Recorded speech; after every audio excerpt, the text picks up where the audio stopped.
Cracker Barrel is reversing course here on their rebrand. The restaurant announced they are sticking with their old logo. The saga continues, whether you want to hear it or not.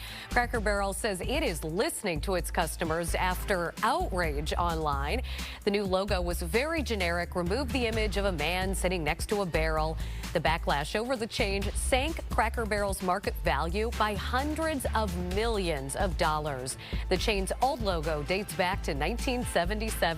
President Trump is threatening new tariffs on countries that impose digital service taxes on American tech companies like Amazon and Google. He says they harm U.S. technology, and he's considering export restrictions on American chips and semiconductors. This follows threats of tariffs on imported furniture to boost domestic manufacturing jobs. Eli Lilly's weight loss pill is moving closer to approval. The pharmaceutical company announced its daily obesity pill passed another milestone in a late-stage trial. The pill reportedly helped patients with obesity and type 2 diabetes lose weight and lower their blood sugar levels. The company can now start filing for drug approval from global regulators. We've got bad news for Spotify users. It will soon cost more to listen to the music streaming service. Company executive told the Financial Times that it plans to increase the monthly price of its premium individual subscription from $11.99 to about $14. The company will also be introducing new services and features. Increase is expected to take effect next month. Temu has resumed shipping goods from Chinese factories to U.S. consumers. The bargain e-commerce platform is also stepping up U.S. advertising following a tentative trade truce between Washington, D.C. and China.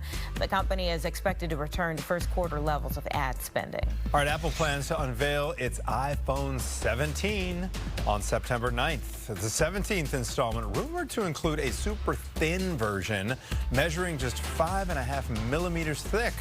Apple fans can also expect updates to the company's AirPods and Apple Watches. Always takes me so long to finally say, yes, I'll get a 16. And the 17 is already on. Natalie always used to make fun of me because remember I had that iPhone You had the SE 6 for like forever. 12 decades. Yeah. I like this idea because I'm looking at Anita's phones because I want something that more easily fits in my purse. Yeah, so if it's so the thinner really thin. and maybe a little smaller, I'm on board with it. Yeah. We'll see. Maybe I'll get it in 2028.